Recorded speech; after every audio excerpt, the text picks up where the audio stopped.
At the dawn of history, before the colossal gears of what we call civilization had begun to turn, humanity lived within a silent covenant. This was an agreement written by the laws of nature, sealed by the instinct for survival. The sky was boundless, the earth generous yet ruthless. At this savage table, man was both hunter and prey. Yet what distinguished man from the other creatures of nature was not merely the skill to fashion tools, but the curse of being able to think about the future. When a squirrel hides an acorn for winter, it does so out of instinct. But when a human plans for tomorrow, they create an abstract concept of time in their mind. It was this very capacity for abstraction that would, thousands of years later, sow the seeds of that specific great fiction we call money. But for that seed to sprout, humanity first had to confront a profound desperation, the chaos of barter. The logical deadlock of barter. Economic historians generally refer to the era preceding the invention of money as the barter economy. This term paints a romantic picture in our minds.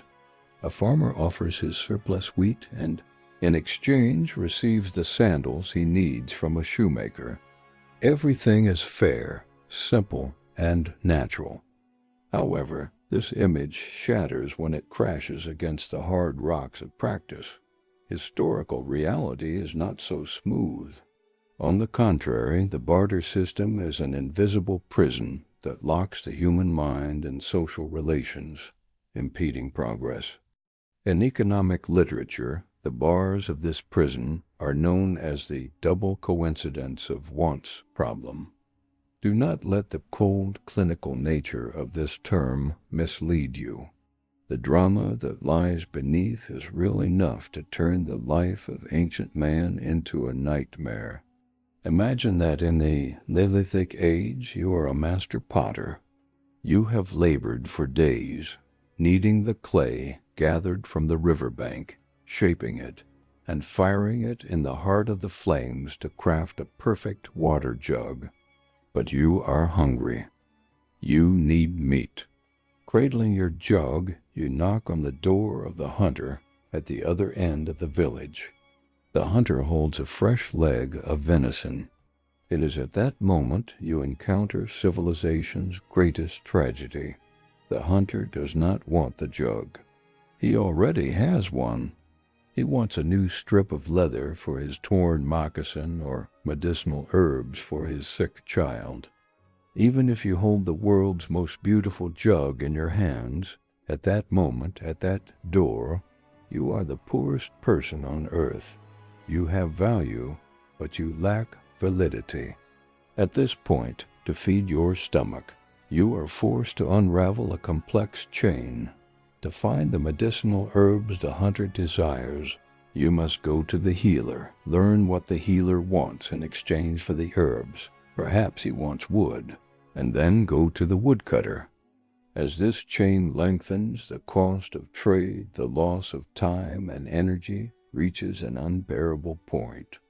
Man begins to spend his life not producing, but searching for a trade partner. This is the single greatest obstacle to economic growth. No one can specialize, no one can expand their business, because the risk of being unable to sell what they produce hangs over their head like the sword of Damocles. Moreover, the cognitive load created by the barter system is terrifying. In the absence of a common measure of value, money, you must know the price of every good in terms of every other good. How many chickens is an axe worth? How many baskets of apples is a chicken worth? And do 3 baskets of apples equal half an axe? In a marketplace with thousands of goods, it is impossible to keep millions of relative prices in mind. The human mind was left yearning for a reference point to organize this confusion, to transform chaos into cosmos. the agricultural revolution and rotting fortunes. In hunter-gatherer societies, property was limited. People were nomadic, and there was no sense in owning things they could not carry. However, with the agricultural revolution, humanity settled down and began to produce surplus. Fields were plowed, harvests were reaped, granaries filled with wheat, orchards with fruit, and humanity met a new enemy it had never encountered before. Nature is ungrateful. A large portion of the wealth you produce is alive, and like every living thing, it is mortal. Consider a fisherman. His nets are full, his boat overflowing with fish. At that moment, he is the richest man in the village. But the lifespan of this wealth is merely a few days. If he cannot dispose of those fish within 3 days, his fortune will turn into putrid waste. Similarly, a farmer may have produced tons of tomatoes, but tomatoes rot. Cows age and die. Milk sours. The value you create through labor melts away between the teeth of time. People felt a desperate need to transform this transient wealth into something durable against time. Let me convert my current labor into something I can use even 10 years from now. This is the quest for a store of value. Man wanted to freeze time, to bottle his labor, and carry it into the future. But you cannot freeze time with apples, fish, or meat. A vessel is required, one that does not rot, rust, or die. In this moment of desperation, humanity's collective intelligence turned to certain special objects offered by nature. These objects were chosen not because they filled bellies, but for their other characteristics: scarcity, durability, portability. Commodity money was preparing to take the stage to clear the clogged arteries of barter and salvage rotting fortunes. Nature's wallet, the rise of commodity money. The first forms of money were not metal discs struck in mints, nor were they state-issued paper. Money was nature itself. People attributed value to objects found in their environment that were unique and durable. This was a social consensus, a silent contract. The ocean's gift, cowrie shells. Throughout history, the currency used for the longest duration and across the widest geography is neither gold nor the dollar. This title belongs to the shell of a small mollusk living in the shallow waters of the Indian Ocean, the cowrie. From 1200 BC to the early 20th century, billions of people from China to Africa, from India to the Pacific Islands, used these shells as money. Why the cowrie? It was no coincidence. First, durability. These shells are hard, do not break easily, and do not deteriorate even if left in water for 1,000 years. Unlike fish, they do not rot. You can bequeath your wealth as a sack of shells to your grandchild.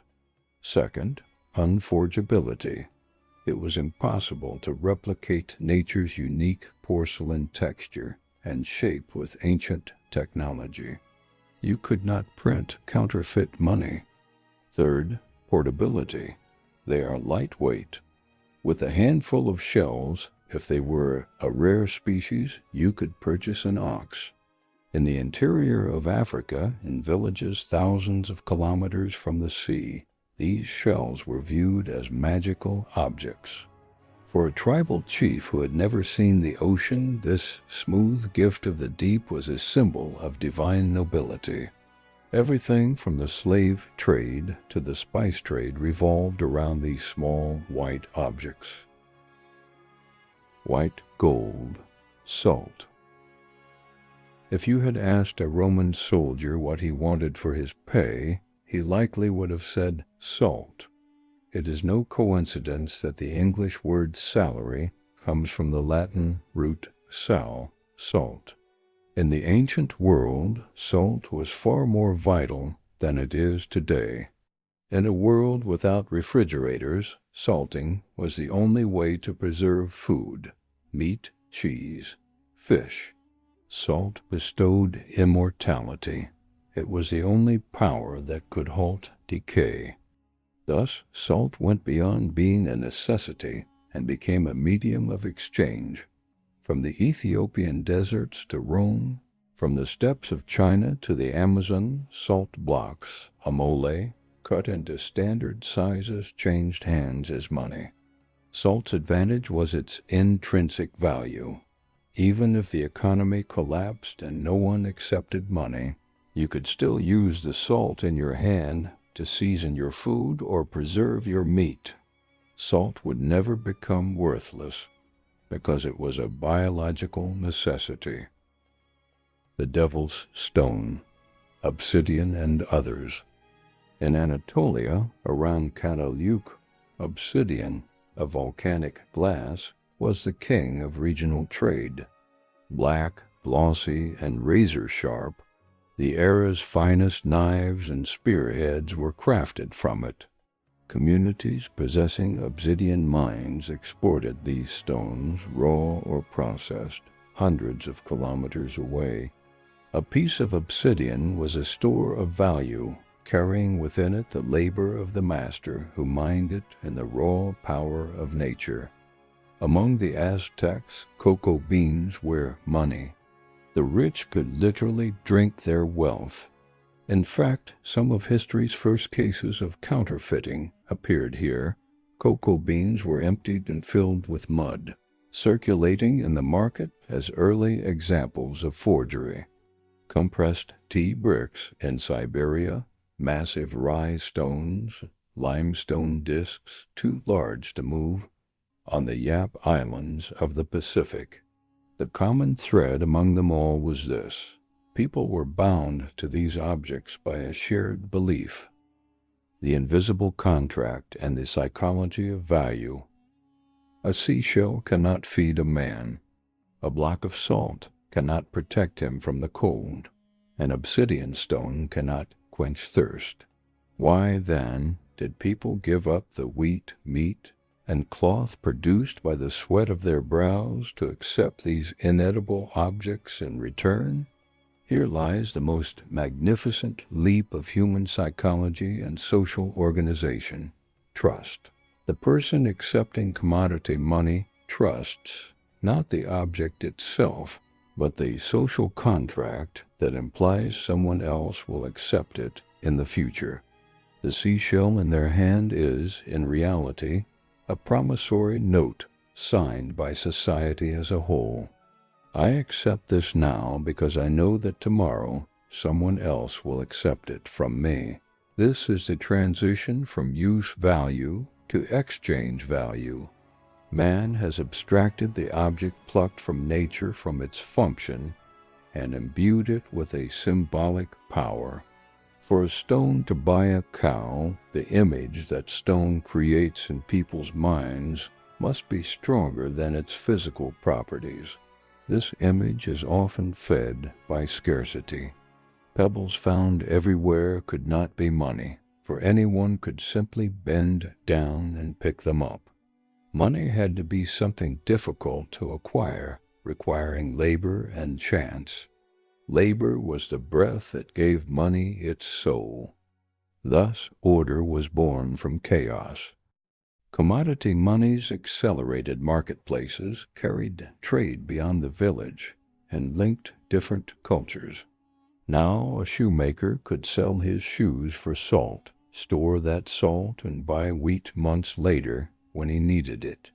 Salt had frozen time. Obsidian had stored labor. Seashells had bridged distances. Yet this system had its limits.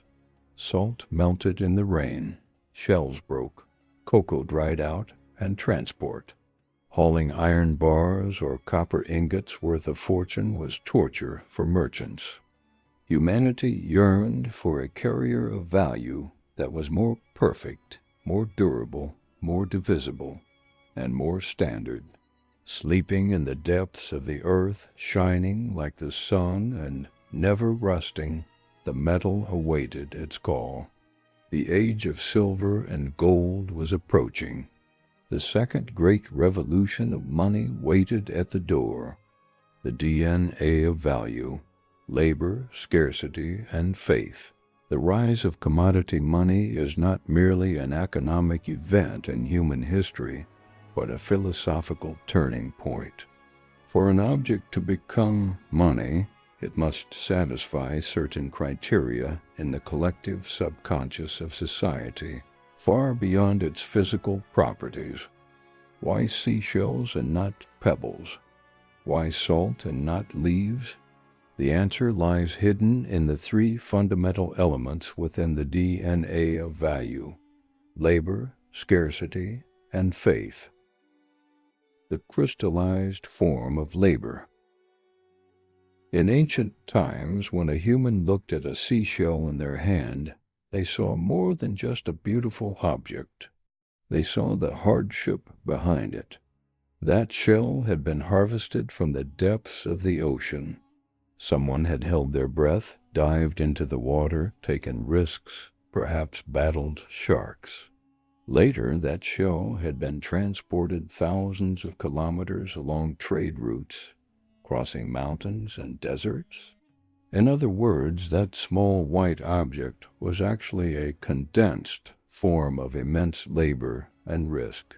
As Karl Marx would explain centuries later in the labor theory of value, the value of a thing was measured by the socially necessary labor time spent to obtain it. No one would trade the wheat they had labored days to produce for a piece of stone they could simply bend down and pick up from the ground, because there was no labor in that stone. But in an obsidian knife lay the experience a master had gained over years, the dexterity of his hand, and the difficulty of extracting the stone. If money is the power to purchase other people's labor, then money itself had to represent labor. The magic of scarcity. Human psychology operates in a strange way. We view what is abundant as worthless, and what is scarce as valuable. Air is life, yet it is free. Diamonds are unnecessary, yet they are expensive. The success of commodity monies stemmed from their possession of a natural scarcity. The massive rye stones used on the Yap Islands in the Pacific, some weighing 4 tons, were hewn from a type of limestone not found on the island. The natives traveled hundreds of miles in canoes to the island of Palau to retrieve these stones. Had those stones been plentiful on Yap, no one would have used them as money. The fundamental rule of economics began to operate here. If supply is limited, value is preserved. However, this was also the greatest weakness of commodity money. Nature could sometimes be generous. An unexpected wave crashing onto the shore could deposit thousands of seashells, or a new salt mine could be discovered. When supply suddenly increased, inflation, the wealth of those who had been saving would melt away overnight. Humanity never ceased its search for a currency whose supply could be controlled, one that was not dependent on the whims of nature. The first signatures of the social contract. Throughout this process, perhaps the most fascinating aspect is the trust born of necessity that humans extend to one another. The economy is, in essence, a network of trust. In a Neolithic village, when a farmer goes to a healer and says, "Cure my child, I will pay you later," this is a credit from the Latin credere, to believe transaction. However, when the village grows into a city and thousands of strangers gather, verbal credit becomes insufficient. It is at this point that commodity money steps in as a tool of anonymous trust. You do not trust the stranger before you. You cannot know what is in their mind or whether they will keep their word. But you trust the salt in their hand, the seashell around their neck, the silver in their belt. Money is a third party that eliminates the need for interpersonal trust. I do not trust you, but I trust the substance in your hand. This transition is the key to the shift from tribal society to civilization. Thanks to money, people who had never seen each other, who did not speak the same language or believe in the same gods, became capable of cooperation. A Chinese silk merchant and a Roman soldier, despite the thousands of kilometers between them, could meet on the common ground of silver and trade. Silver became their common language, their shared faith. Conclusion: the inevitable journey to metal. As we complete our first chapter, we see that humanity escaped the chaos of barter and took refuge in the first islands of order offered by commodity monies. Yet these islands were not proof against the storm. Salt melted in the rain. Shells broke. Animals, cattle, money sickened and died. And most importantly, there was the problem of standardization. One seashell might be larger than another. One block of salt might be purer than the next. Every transaction involved the dispute. Is this salt of good quality? As trade volume increased, cities grew and empires rose. Humanity needed a unit of measure that was more industrial, more cold, and more precise. A substance that does not change, does not decay, is divisible, combinable, and can be reshaped by melting in fire.